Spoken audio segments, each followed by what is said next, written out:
Welcome to Intellihelp SALON. This is the first one of these that you've seen. You've got other episodes to cull through, but today's is going to be quite interesting.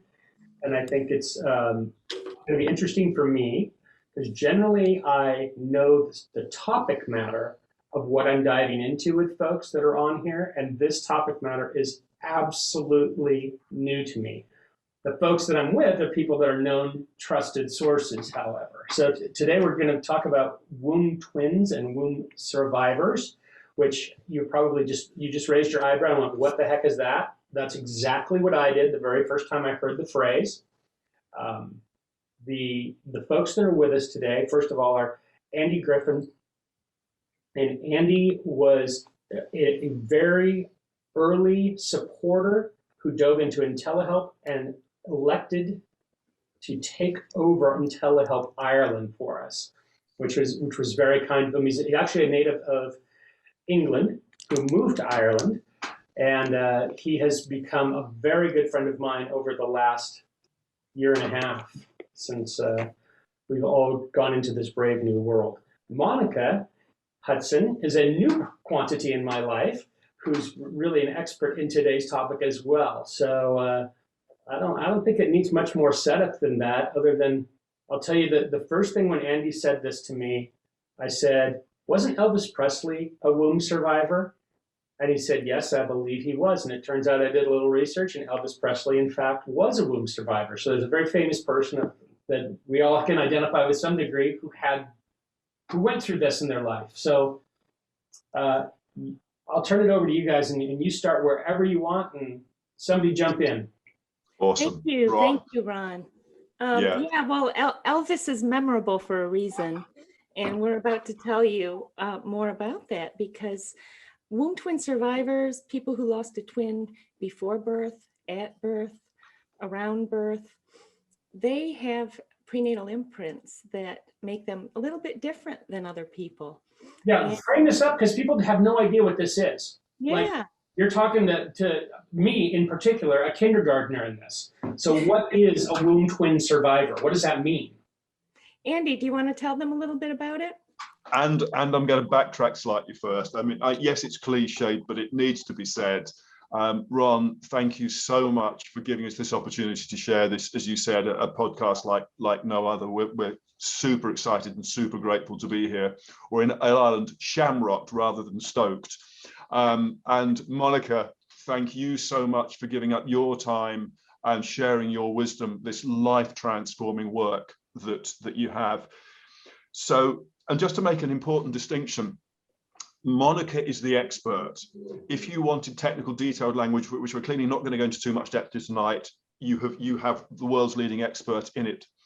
Whilst we're both womb twin survivors, I'm here as the kind of, if you want a bit of a sensational, sexy story at some point, Ron, you know, I'm happy to share that. So a womb twin survivor is simply a person that when they were in their mother's womb is not alone. They have a sibling, maybe two, identical twin, fraternal twins, whatever. Unfortunately, one or more of those siblings died, meaning, like Elvis, the survivor is born alone, so they are a twin, but a womb twin survivor. Perfect, thanks. I appreciate that because it was a novel concept for me, and it's probably something that people, when they hear that, they go, okay, that's probably not that uncommon in the world. I mean, statistically, it probably is not that uncommon, but it's about 10% of the population or more. Say 10? Yeah. Okay, so that 1 in 10 people. That's a pretty big darn number. Okay, so let's make it. Can I just jump in here to help people get their heads around that pretty big darn number? So let's imagine the population of the US, Egypt, and Russia combined, and there's still a few million left over for good measure. That's the number that we're talking about, and it could actually be bigger than that at this stage. And it's increasing every day. People. That's over 7 million people. Yeah. That's a big number. So a lot of people have this experience. Probably a lot of people then have this experience and don't know they've had this experience. I would bet there's a ton of unidentified. Mom didn't mention it. Mom didn't know, maybe. I don't know. Okay.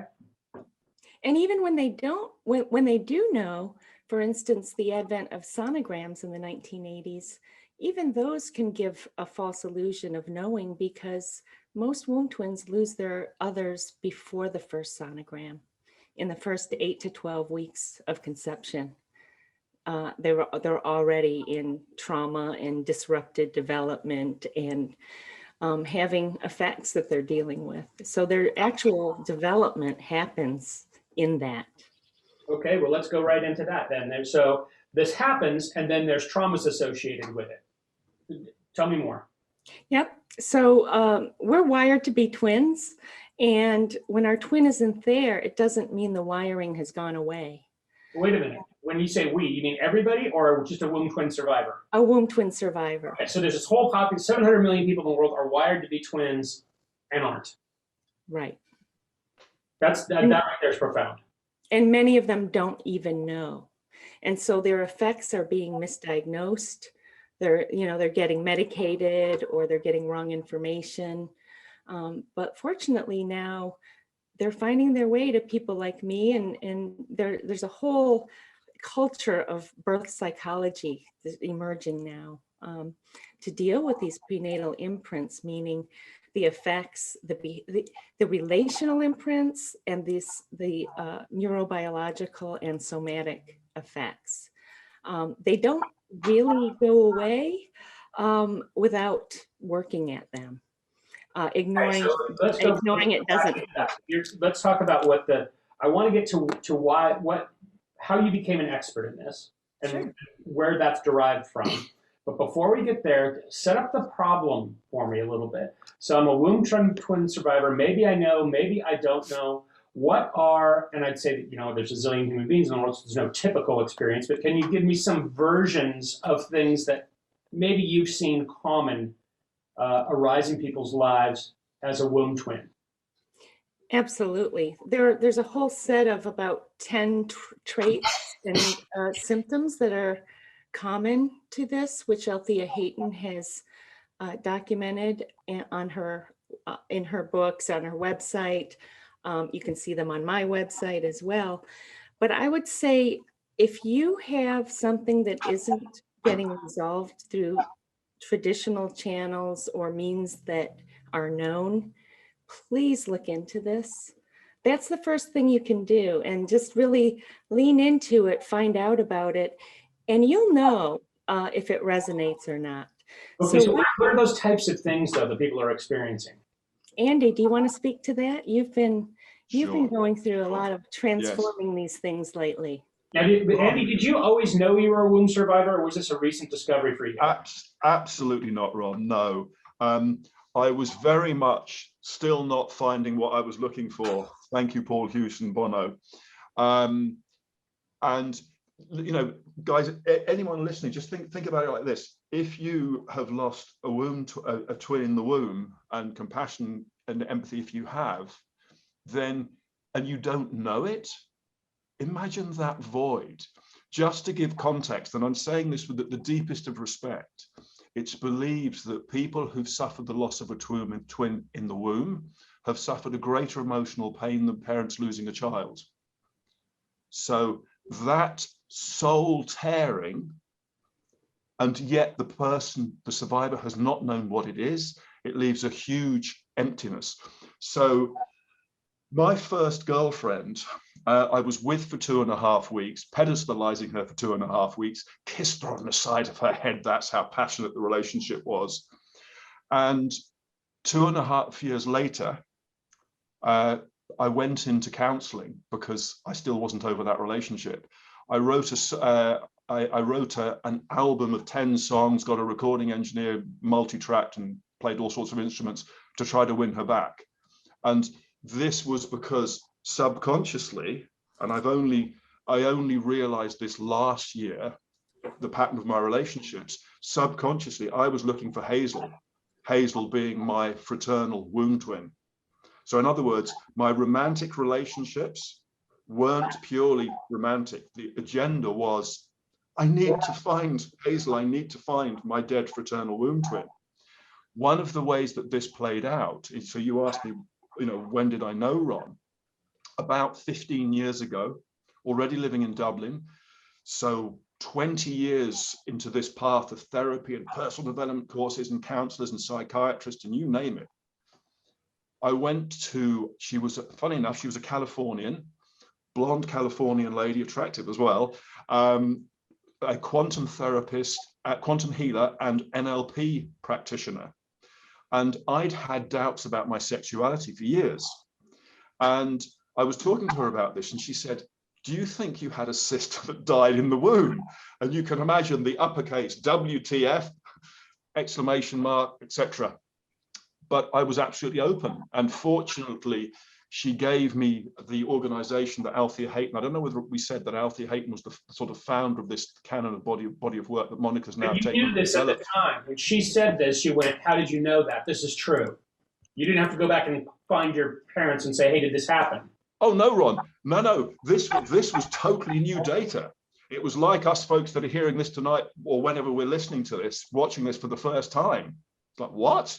So this person said this, you were like, no. That's the resonance that I'm talking about. It's either going to resonate or it's not, right? So you're sort of going like, what does that mean? Then, yeah. You said there was a WTF moment. So was that WTF a disconnect if that could not possibly be true? Or, oh my gosh, that feels like that might be very true? It was not, it was in the middle. It was in the middle. It was just like, what? It was processing time required. Okay. You know, but I need a solution. I fucking need a solution. Yes. So I wasn't dismissing it. And then Althea had devised this questionnaire. It was about a 100-question questionnaire in conjunction with the University of Warwick in the UK. So it was an online questionnaire that anybody, you or I, anyone who thought they might be, could do free. And then as a result of doing that, you'd get a reply to say, it looks like you are or you aren't. And I got a tick, and I was blessed to have Althea working with me. And then, because I'd spent, well, two reasons. Firstly, because I'd spent so much time and energy and money trying to get well, and the womb twin path looked incredibly complex. Monochorionic, dizygotic, blah, blah, blah, blah.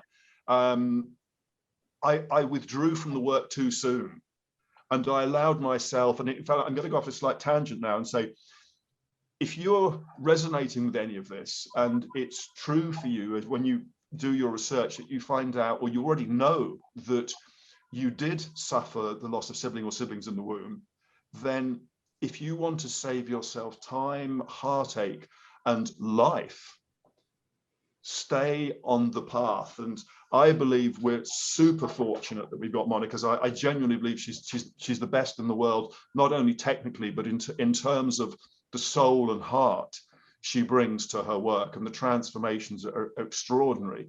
So I would say go to her websites. Obviously, there'll be a chance to hear about those and see those later on, and follow the work in its pure form, and don't be distracted with NLP and other modalities.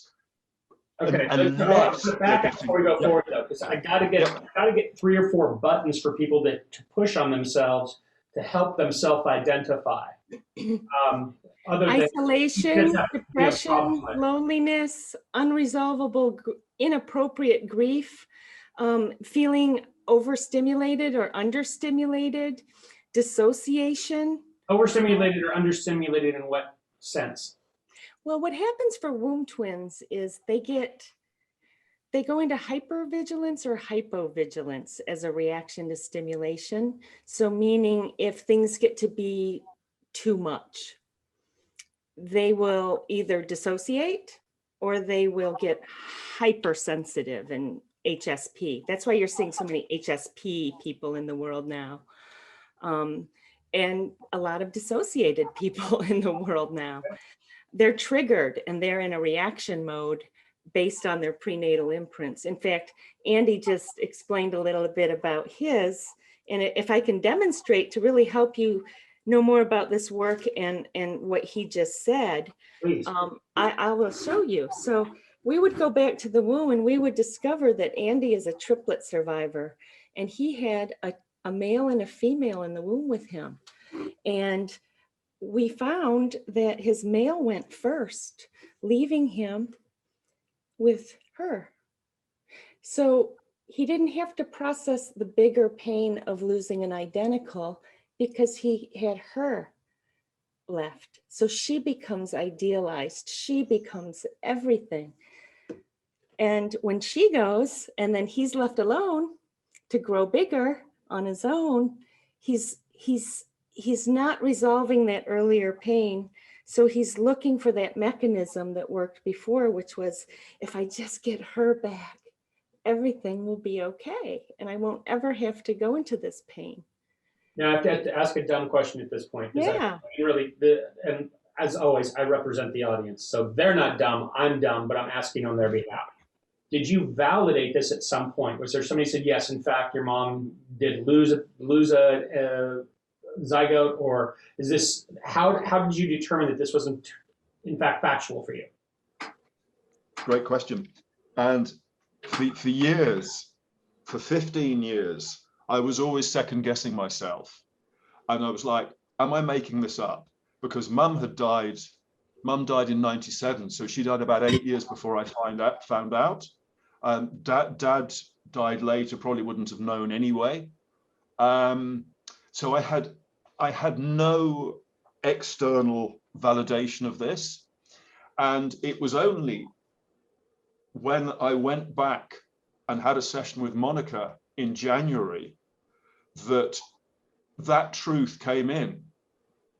I mean, you're a man of faith, Ron, and you know.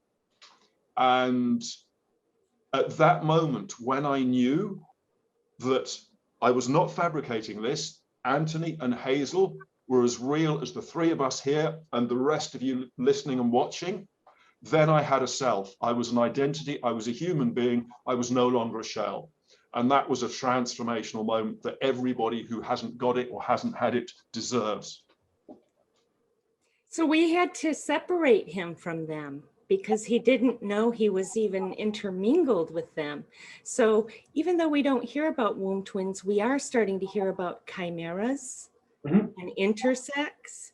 And these are people that are sharing DNA with someone else. So they're walking proof of this.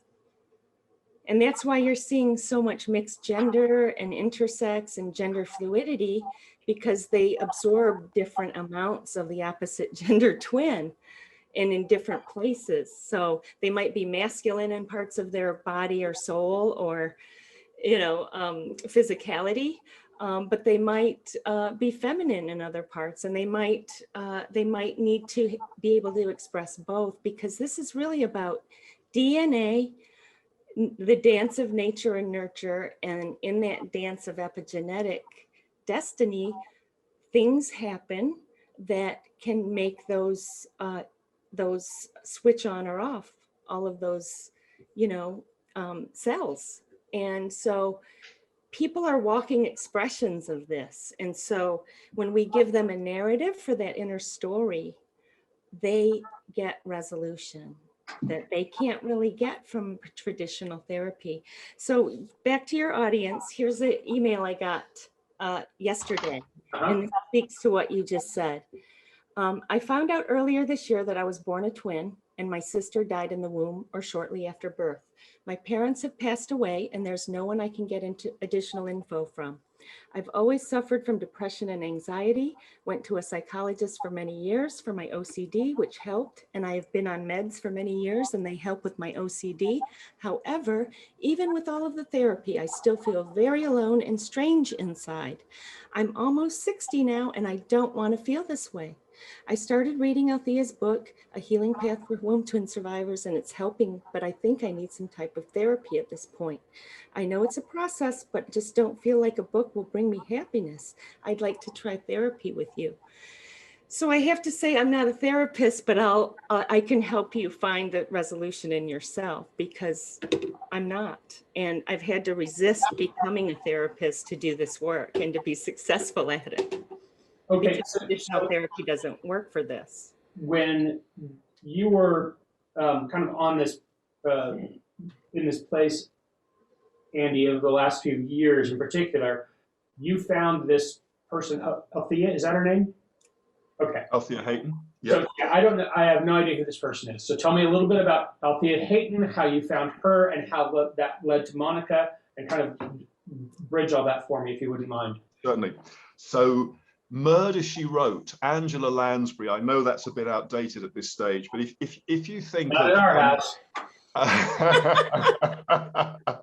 If you think of a British version of her, more elderly, a Church of England's vicar's wife, Oxford educated, with deep compassion, love and wisdom, that was Althea. And Althea's story was similar to Monica's in as much as she had her own wound twin history. But when she discovered hers, there was no healing path. So she created a path for herself to heal, and then shared that and developed it and brought it to the world. So Althea worked with me, and the first thing is, I mean, if we think of, okay, earlier on, Elvis Presley was mentioned. For those of us that were alive when he died in the 70s, I believe, I was in the bath with my radio on. Don't picture that too much. The radio's fine. And I heard that Presley had died. And those of us that felt that grief, we only felt it because we had a relationship with him, even if it was only through one song. We can't grieve for someone we don't know. So one of the first things that we have to do as wound twin survivors, and Monica, you referred to this earlier on, was discover our story. So you used the coloured pom-poms, the pink and the blue. So Althea helped me discover that I had a twin, and then she realized that there was actually two, so Hazel and Anthony. And taking it to its logical conclusion, most of us have had the experience of losing someone that we love and grieving and then reaching closure, often with a funeral or some type of ceremony, which draws a clear line between the loss and moving forward. So I did have a funeral for them. And this consisted of going down to a beach in the very, very, very early hours, about 5, 6 o'clock in the morning. It was misty, and I had a little gold-colored box, which was the coffin, and a kind of surfer dude's 3-piece leather band. So if you had 3 pieces of leather woven together as a plait, which when I'd bought, even though I was already doing the wound twin work, I hadn't realized had any relevance. And it was only like another WTF moment. Oh my God, that is me and the two of them interwoven. Now it's time to separate. So that was burnt. And there was a funeral service, but I'd only skated over the surface and I hadn't released the traumatic energy. So whilst it brought some intellectual cleanness, there was so much left undone. I mean, the doubts about my sexuality, as you know, Ron, carried on till, Jeannie Mac, till about 3 months ago. And that was the most extraordinary session. For years, I'd had this sense that I wanted to go up into the Dublin Mountains and let out a scream. I mean, a fecking soul-wrenching expression of whatever it was that I'd kept repressed. And whenever I did it in therapeutic sessions or on my own, it just seemed fate to contrived, and there was no shift. And I it was another session with Monica. Monica, would you like to explain, or what, or will I carry on? Well, let me just back up and think about what Ron's question was, so that I make it on point. Ron, tell me what your question was about that. Let me pivot on the question just a little bit. So it was really, how did you know that this was real? And okay, so what was evidentiary for you? And right. I've been adequately addressed, but in your world, Monica, it sounds like you had this experience, which I'm not sure that we cleared up at the beginning. So you're a wound survivor yourself. Right, right. And so tell me a little bit about this, and if you can triangulate to like the person that texted you. There's folks out there that know for a fact that they had, and I'm not saying that Andy doesn't know for a fact. I'm saying that they had some inkling or evidence from their parents that this in fact was a situation, which helps to draw parallels, I'm sure, as you deal with more and more of these people. So I want to ask a little bit about what those parallels are. Great question. Thank you. And I have experience, I have perspective on both sides, because I had one twin that I was born with who died, but through my journey with Althea Hayton, I discovered I was actually a quadruplet earlier. And that was the key that I needed for healing, because I couldn't heal from the grief of losing my twin, because there was a whole other story that was much deeper. So what I mean by that is I was born with a fraternal twin, so I did have proof. My parents did tell me when I was young. I wasn't really able to talk about it, though. I repressed it most of my life. Later in my life, I had an injury that caused me to be bedridden, and it brought out an unusual amount of anxiety. And I realized I was reliving the incubator trauma of losing my twin at birth. We were born 3 months premature. Many womb twins are preemies. So we're born with these, we're marinating in life and death circumstances, and then we're born into life endangering situations that we really have to learn to be survivors through all of these challenges. And we're compromised. I was a 3-pound baby, and my twin was 2 pounds. And if they had put us in the same incubator, she might have made it, but she caught pneumonia and died.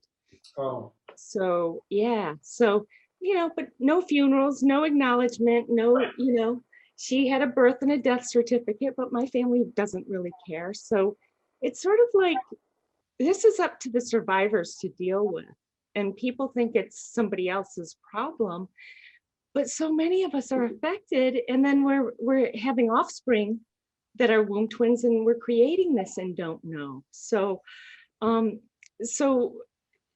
so my story was finding Althea Hayton to figure all that out and get the resolution. After 18 years of other modalities, it took 2 years of her work to really help me get to a place of peace with this, that I could go help other people.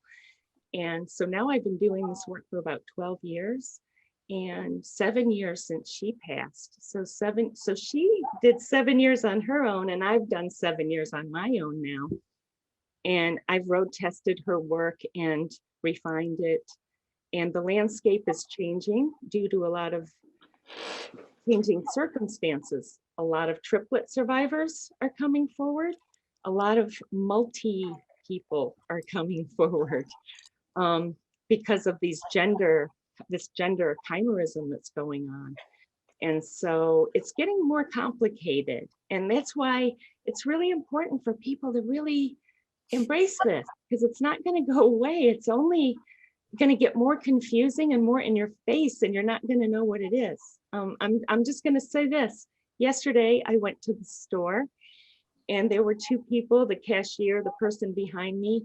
They were such mixtures of gender. Even I was stunned, and I understand this stuff. And I was standing there looking at them, trying to determine what parts of them were who, right? Because this is real. It's going on. So the more we can see it and tune into these effects, the more unity we can create. And we can get healthcare and the legal system involved, because it's archaic now, because we have multiple sets of blood types and DNAs. So the legal system needs to catch up. Again, I kind of go back to go forward. Yeah. All of that, by the way. Yeah. Andy, I'm going to ask you a question, and you don't have to answer if you want, but you've been very forthright in everything and pretty willing to discuss it. So this is not where I would have started my questions, but now that we've gone far enough down this road, when you discovered this, what has helped you, and what does that help meant? What's been the psychological shift for you in how you perceive yourself in your life, like post this funeral, let's say? So when you say discovered it, Ron, are you talking 15 years ago when I still had the doubt? Are you talking when I knew for sure in January, or both? I think both. I think that Okay. everything's is kind of a journey. So give me a little bit of that transitory space between those and where you are now. Okay. So when I discovered it in 2005, it was relief.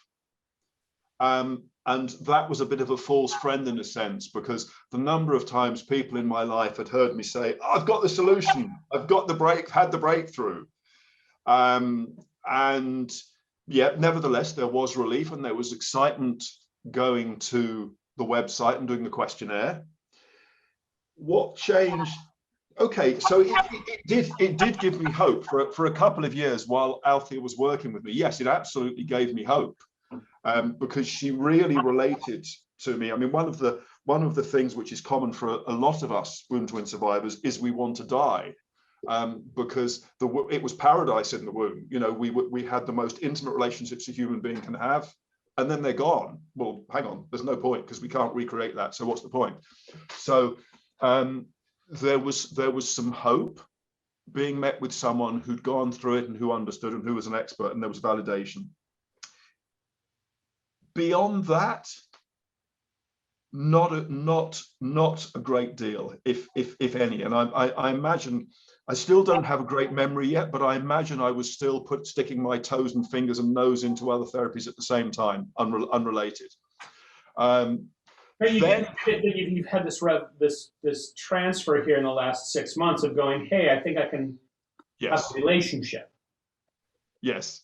So that the January session, that was the wall coming down, when I was able to look in the mirror and see a man and not a shell. And I'm going to borrow your phrase, go back to go forward. So there was a photograph that was in my parents' house. I have one born sibling, and Ed is 2.5 years younger than I am. And the photo was taken, I would have been about 6 or 7, so he was 3.5 or 4, something like that. And there is a little boy, and next to him, his big brother is a shell. And I'd seen that for years. And it was only recently, in fact, since the session with Monica in January, that I realized why. So since the session with Monica in January, I am a self. I don't have that insatiable need for external validation, whether it's Facebook likes or compliments or whatever else. I can say no. You're an incredibly handsome man. Say that again, Ron? You're an incredibly handsome man. Well, I'm not going to fight you on that. I mean, you're absolutely right. Monica, what would you like to add to that? So you've started something there, Mr. Lynch.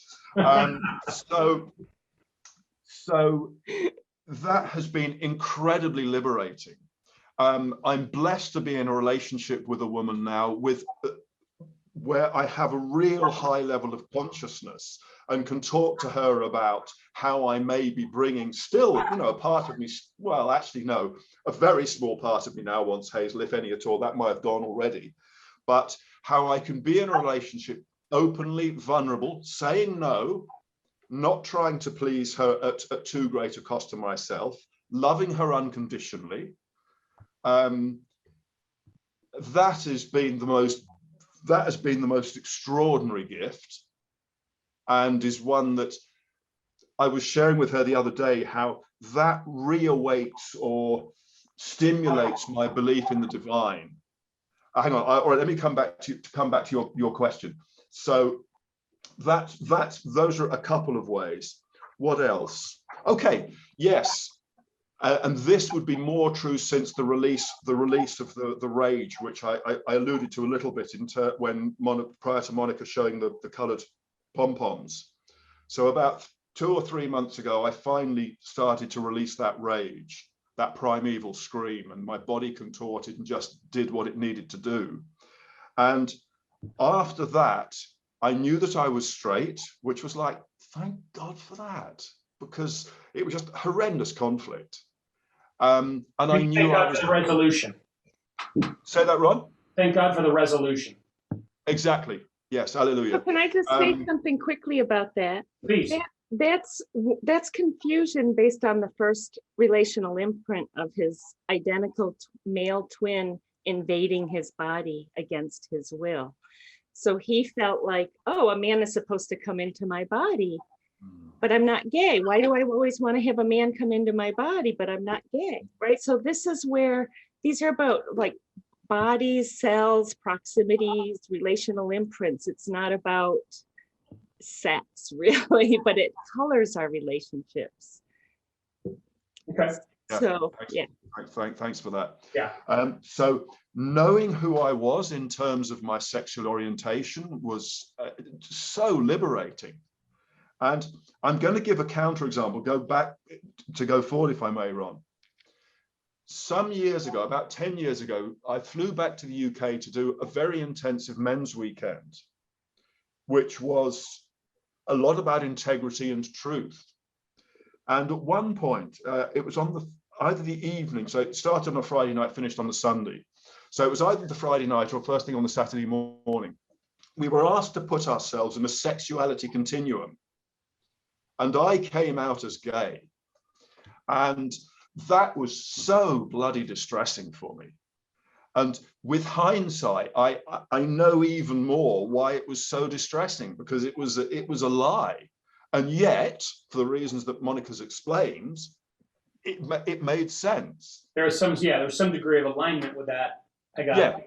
Yeah, exactly. So since the rage has been released, not only do I know that I'm straight, the gender identity confusion that I had, sometimes I'd be walking along, I'd be saying to myself, I'm not a man, I'm a girl. And imagine that as disempowering for a guy who's 6'2", 13.5 stone, etc. How disempowering it is, you know, to be saying that to yourself. And please guys, remember, womb twin survivors are not consciously choosing this stuff. And if I may, I'm going to go on a slight but relevant tangent. One of the things that I still find frustrating, and it's said with respect to the extraordinary inspirational leaders, my frustration at the mainstream personal development movement, is the level of choice that is believed that we have about our thoughts. Because, Monica, correct me if I'm wrong, but my belief is this is not necessarily unique to womb twin survivors. I believe passionately that unless a person has released their traumatic energy, they are not free to choose their thinking. And yeah, thank you for letting me have that intense moment. So to come back to changes, another one is the freedom for wanting to die. Occasionally I have a dramatically dialed down version of it, like, why am I here? But I'm starting to find questions to ease that, and that will just, like a vapor trail that's a mile behind a plane, it will just disappear completely and the sky will be blue. So that's going, and I mean, that you can imagine, that's just an extraordinary gift. And then to be able to come into a place of service, genuinely, not because I think I should, but because I want to. So for example, I'm blessed to have committed to another person who is a womb twin survivor an hour a week to be there to listen, to validate whatever they need. And it's just so humbling and gratifying to be able to do that. There was another bit to your question, Ron. If you still want me to answer it, please repeat it. I was taken away by your answer, actually, so I can't remember the question. I've lost. Okay, can I jump in here and just please, because I got a follow-up question, but please do. Okay, great, thank you. You said something really critical there when you were talking about your relationship with the woman, and you said, you know, at no cost of myself. Yeah. And so that was a clue. That's why, to a womb twin survivor, right? Because something has to die if something has to live. Something has to be damaged or wrong if something is good and right? Like we're always looking for that other half that isn't there, or that's going to disappoint or not be what it says it's going to be, right? We're always programmed for that. That's what I meant by we're wired to be two. We're always wired to be twins. And just because that twin isn't there doesn't mean we don't still cycle through all that stuff. So there's a lot of self-sabotage. There's a lot of feeling invisible, very low self-esteem, not deserving, lack of entitlement, assumed helplessness learned in relationship because we were trapped in a womb with someone who was dying or dead that we couldn't do anything about. So, so we will compensate in relationship. And here's the good part of womb twins, that cost to myself thing. We have to manage that because we're givers, we're lovers, we're the ones that are compassionate and empathic because we once had that relational bar so high. We know how to get through life and death with other people. And we know how to navigate fight or flight chemicals and all of that carnage that Andy referred to. And so a lot of womb twin survivors are healers and helpers and helping professionals, and they're on the front lines of COVID out there. So imagine that they're out there holding the world up and going home and suffering with some of these effects and not having a therapist to go to, not having the world acknowledge their authentic identity, not even listening to what they're saying at work because they think they're crazy. Yeah. And there's just too much against this, so don't bring it up. Well, again, this is not uncommon in almost every profession in the world. Sure. You see people going into, we all know that folks that go into therapy often are working on themselves. So they go into psychiatry.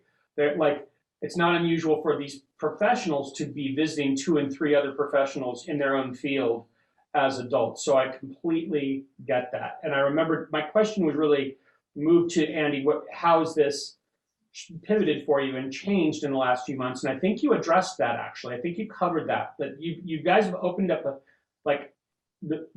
part of the joy for me is being I think I'm a fairly good listener. And as you're talking, you're opening up more wormholes for me that I kind of got to jump into, if you don't mind, because you've kind of uncovered some other stuff. Bring it on. So bring it. So one of the things that has had an advent in the last 40, 50 years since we've all been here on the planet is fertility drugs. Mm-hmm. And all of these fertility treatments that I would imagine result in compounding this issue, because we are putting in 2, 3, 4, 5, 6, 8 eggs that are fertilized into women and retrieving 1 or 2 babies, sometimes 3, but it's more common than not to put in several eggs and have 1 or 2 survive, typically 1. And I certainly know as an adult from I'll say from my early 20s on, I have seen more twins in the world than I did in my first 20 years on Earth. But I know that they're more, for lack of a better word, medically manufactured families because of fertility techniques. So does this then explode with that industry? And then the second question that's tied to the first is, this must be powerful information if you're a parent and you know that this is the situation, and you are in you have the I would say the power to do something about this. If you have a child or a teen or a young adult in their 20s that is probably not aware. So have at it. There's the question. I know it's big and loaded, but go for it. Fabulous. Thank you. So I'm going to answer that by giving you an actual real situation that's unfolding right now. And it hits all those points. So we have a biomedical researcher in the world who is a young female. She has a baby. First of all, she gets pregnant. She goes for her sonograms. And she notices that there are some sonograms in the garbage can that weren't discussed. And she digs them out and finds that there is an empty sack next to her baby. And they were willing to not bring that up. And they'll say, we didn't want to distress the mother. You've got enough going on. You've got the baby, everything's fine. Now, before technology, that would have been the spotting, right? So all the older womb twins come to me and say, well, my mom spotted, but the doctor told her the baby was fine. Well, that was the twin being miscarried. right? So this is happening all the time, and it's nature selection. But yes, IVF, in vitro fertilization, and assisted reproductive technologies are definitely contributing to this, because of, look at how much can go wrong. So if you just look at the number of twins and triplets that have exploded in the last 20 years, and you think for each one of those, there's, you know, for each 10 of those, there's one womb twin survivor, at least in the world, according to the math, you can see the impact, because for the ones that survive, there are many, as you said, that don't. So that one baby or that two babies that you see, they're actually womb twins that are missing a triplet, a quadruplet, a fifth. And so they remember these things. That's the real issue. They remember. So there are incredible disruptions in development, that you know, it's a miraculous journey. Things go wrong, right? But we're definitely seeing a lot of autism coming out of these ICSI conceptions, which are when they put they inject the sperm into the egg and then implant it. So there are a lot of mothers in this community who are womb twins themselves that know about it. Like, say they're a mother that have a triplet imprint like Andy, and then they have a child who's autistic, and no one's helping them. And they find the right school, but that still doesn't do it. So, you know, it's a real problem on a lot of levels. That parents, you're telling me there's 700 million people in the world that are dealing with this or not dealing with it, but they exist. How many Monicas are there in the world? How many people, how many facilitators are there that even know that this exists? There's a handful now, so it's getting better. So that's, you know, a handful versus 700 million is a scary number to me. That's way out of balance. Yes. Then this is not a continuous thought. A separate thought that came up in the process of you discussing this was, over time, just the way people behave.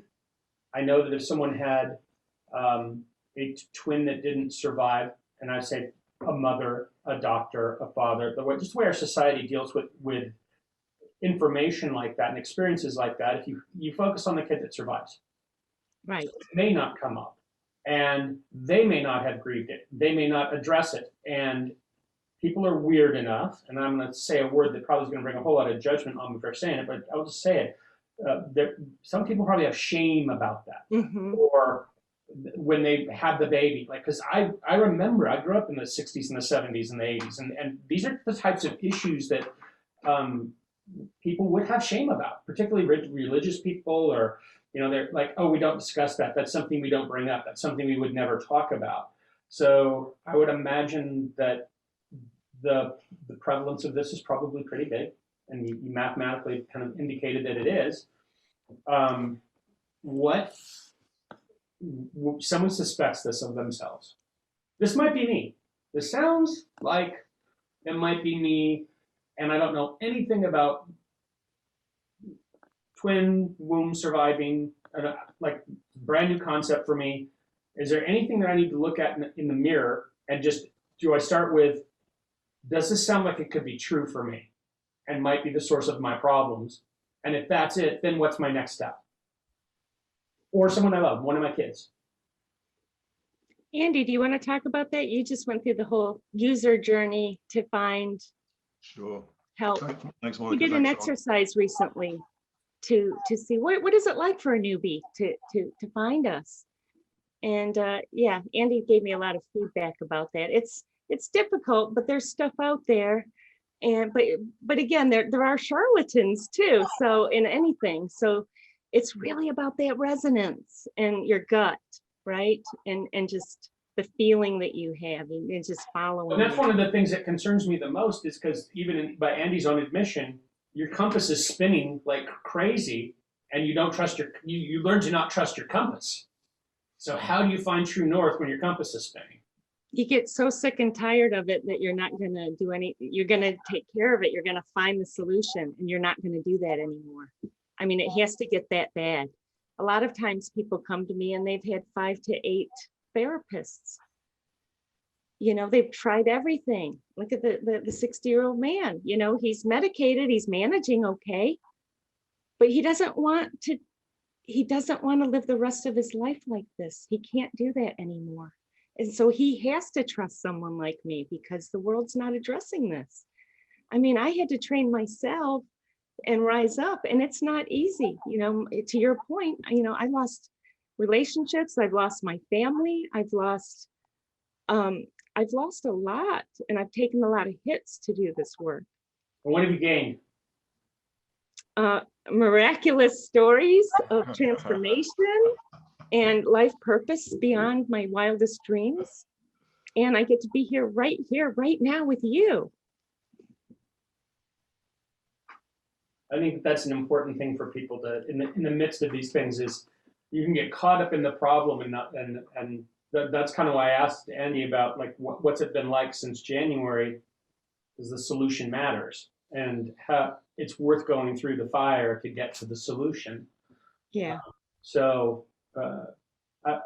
That's the part where someone listening goes, oh, there is hope. And ultimately, that's someplace that I'd like to land enlightened in this conversation of there's hope, right? There is. I'd like to jump in there if I may.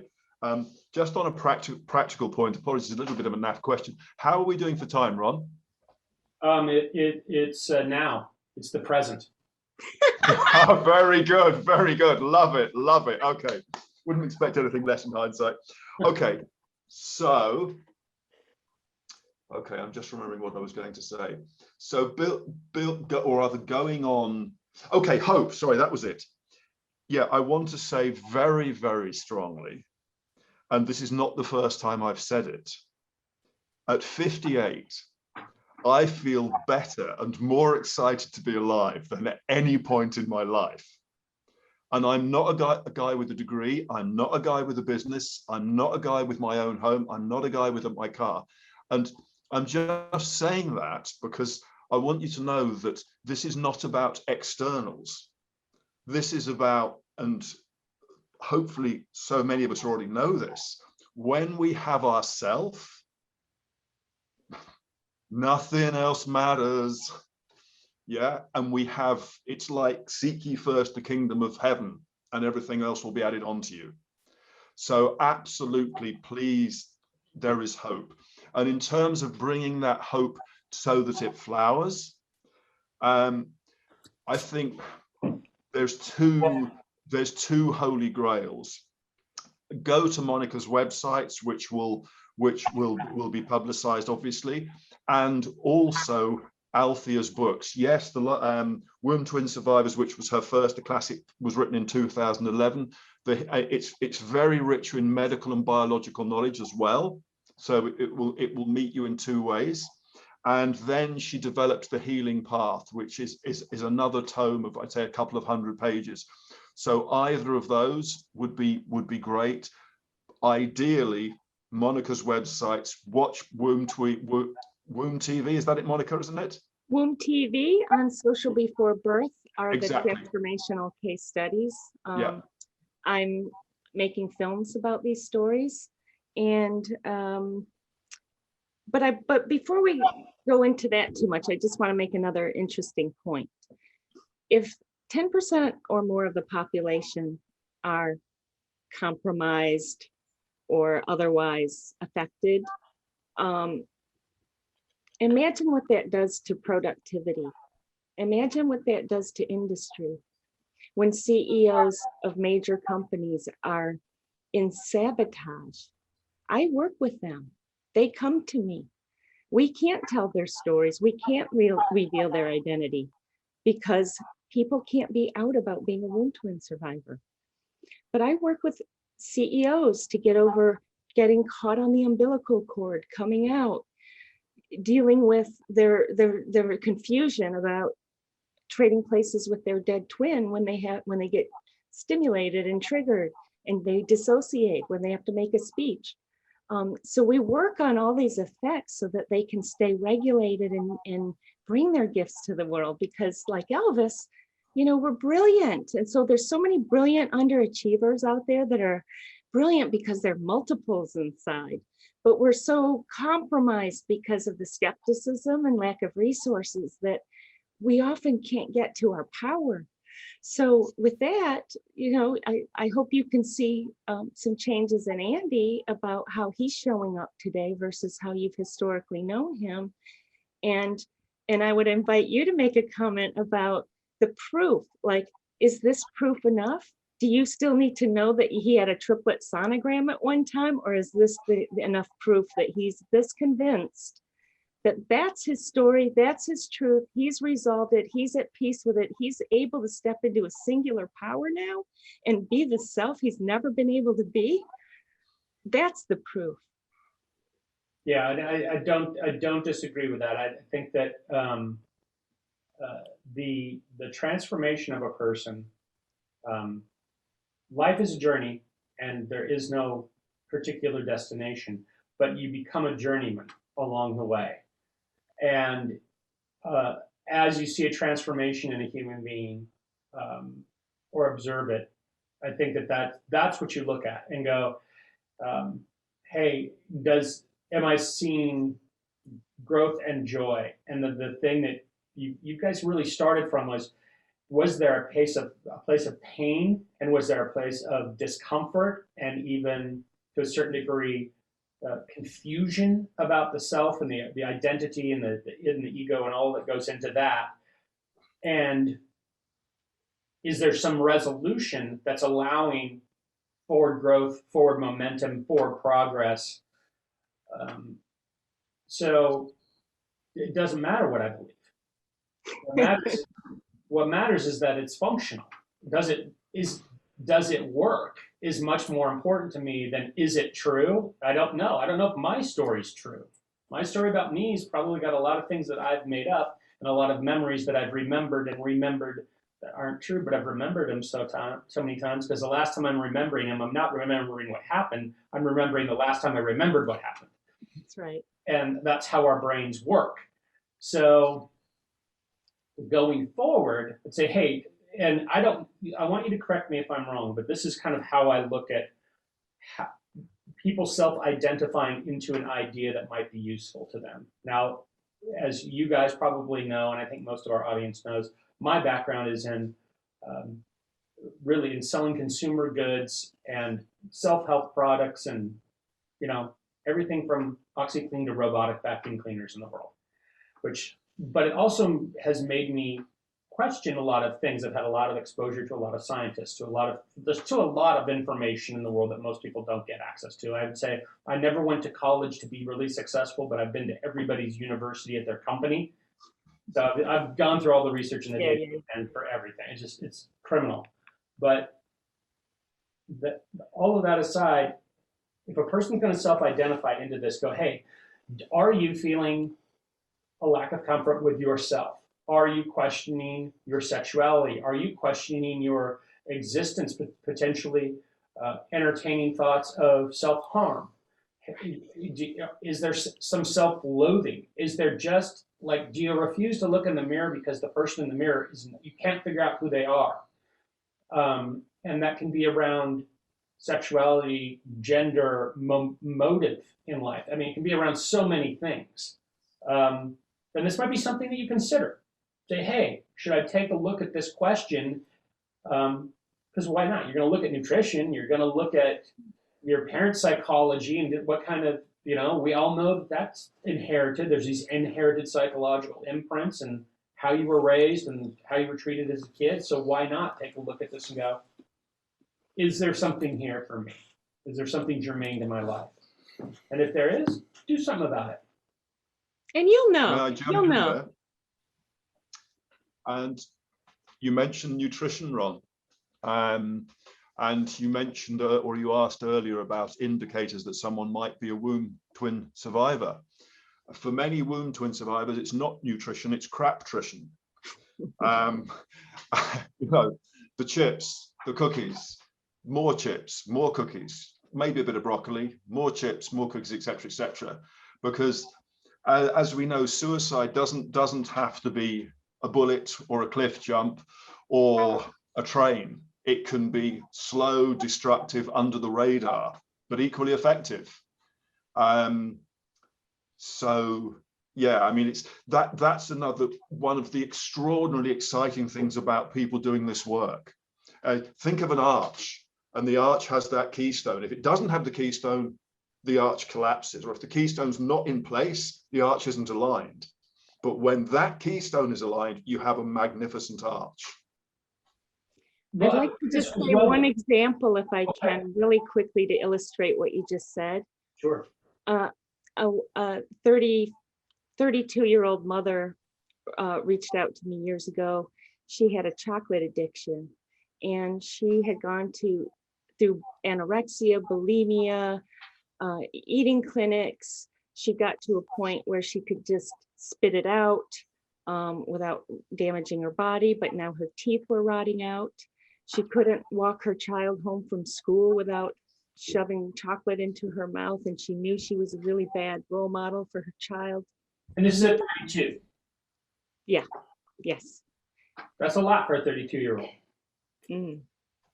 So now she had been even hospitalized for this. In 2 sessions, we solved it.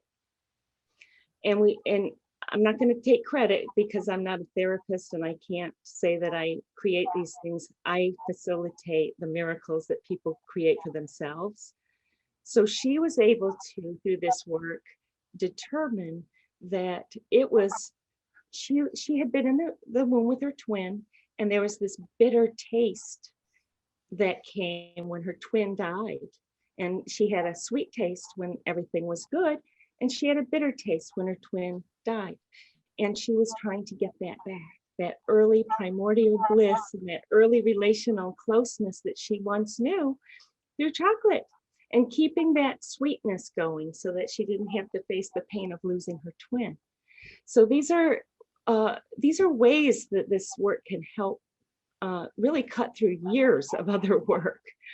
Yeah, and I would imagine that just even that there's a tremendous amount of that third voice in your head being super negative all the time, or even torturous sleep or torturous dreams these people probably suffer from. Is that insomnia is prevalent? Andy's been dealing with insomnia, so we do sessions in his bed.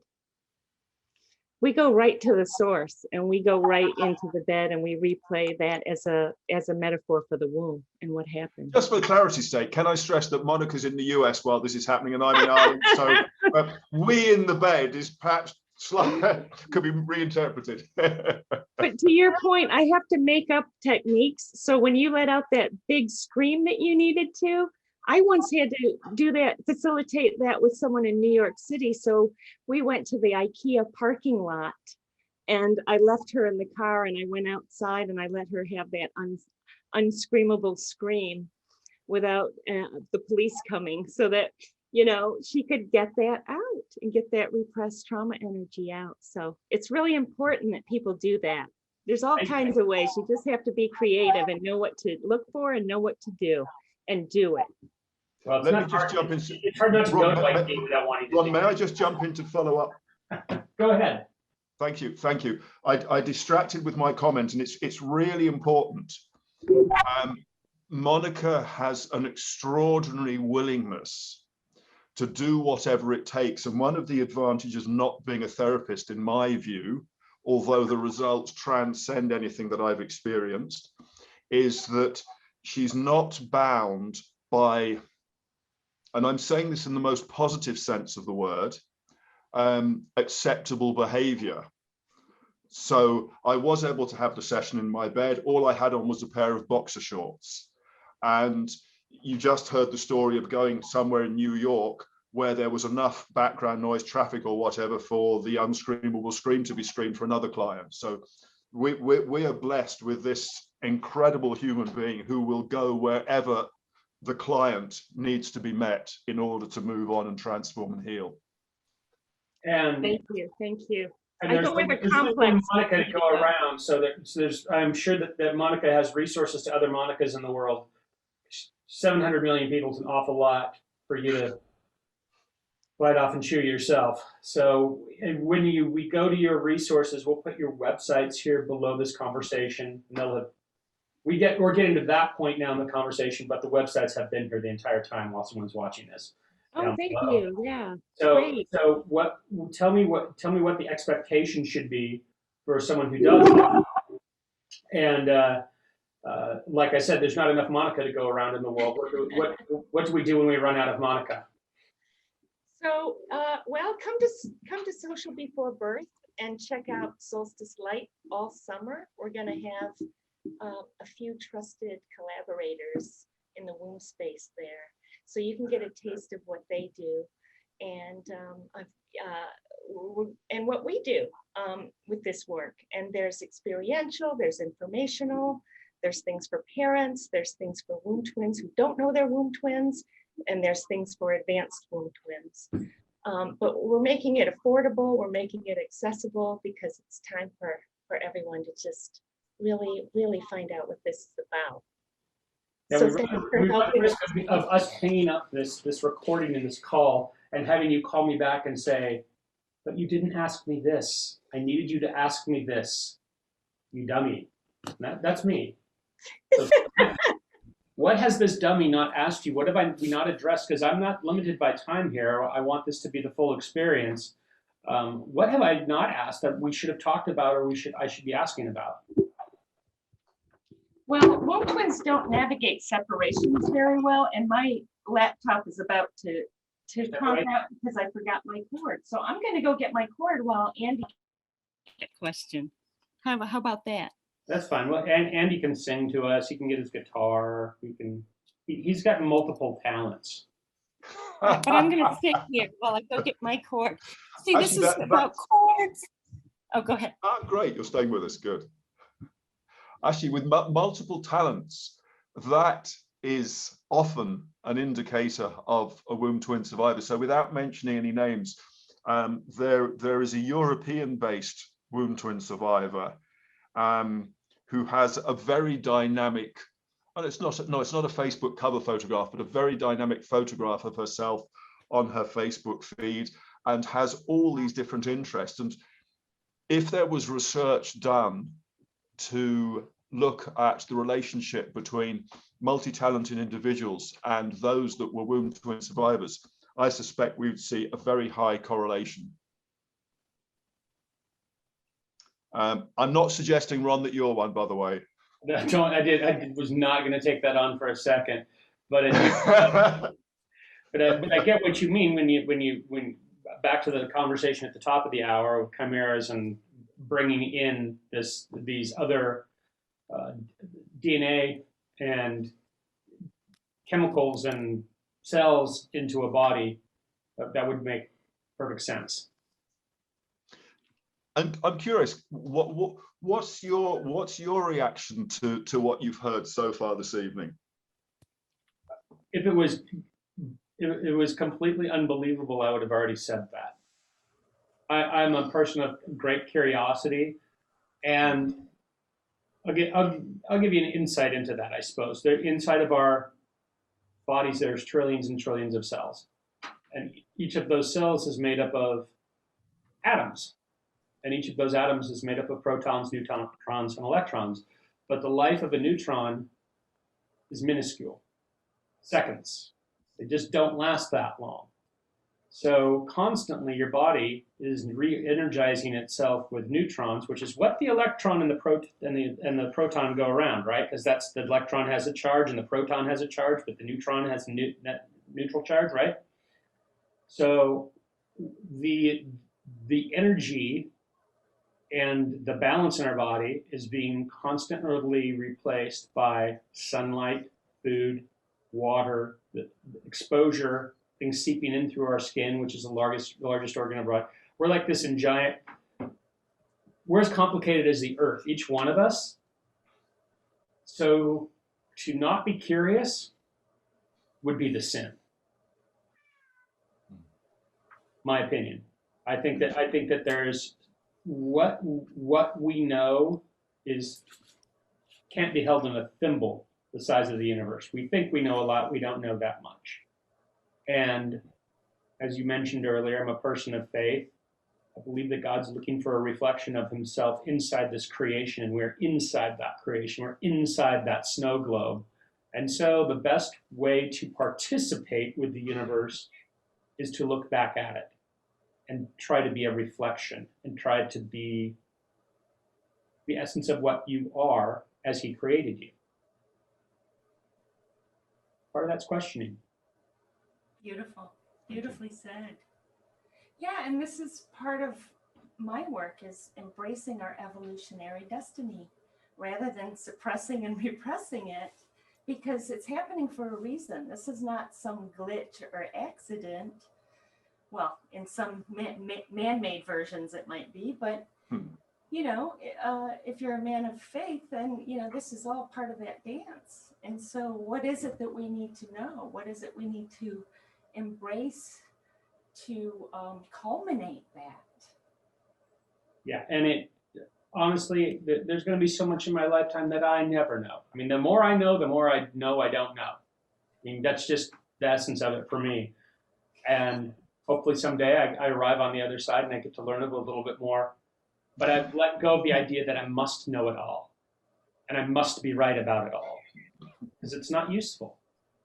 I must be dazzled by mystery, and I must be joyful of things that I see that I don't understand. But that also allows me to take actions in the world, like just treat people the way I want to be treated. That's not too difficult, no matter what you believe. Well, another thing to mention is, you know, this isn't new, even though it's increased. This has been going on through all cultures and all time. So look at that too. Look at, well, to me, the awareness of this is absolutely new. Like I didn't even know that the words womb twin survivor existed until you guys contacted me 8 weeks ago and said, hey, take a look at this. Have you heard of vanishing twin syndrome? Nope. That's more commonly known, but it's more for parents, it seems. Have you heard of a twinless twin? Is that our cliffhanger? Could be, couldn't it? The next episode, and we will discuss vanishing twins. That's right. Okay. The X-Files. I can do that either way. You can address that now, or we can come back and do another discussion about that. Well, we definitely could. And by the way, I'm available for script consultation, because so many films and TV shows are starting to talk about this stuff, but they're not doing it quite justice, you know. They need to get it right so that when they go out to this new neurodiverse landscape, you know, they're spot on, because there's a lot of people that have these understandings that, quite honestly, singletons just don't understand. I'm one of them. I'm learning. I'm trying. How does it feel to be referred to as a singleton? I'm probably going to have to Google that. I'm not even sure I know what that means. So I'll find out. I'll get back to you. But between now and then, thank you. I appreciate you both. I appreciate your honesty and your candor and lighting up a topic that I knew nothing about, and I still feel like I only know about 15% of it, but at least I feel I've got my bearings on it, thanks to you both. And I appreciate your time and your honesty here. It's really curious. Thank you for meeting us, Ron. Thank you so much for having us on, Ron. Thank you. Right. And apparently we're doing another segment here down the road on vanishing twins. All right, I'm there. Awesome.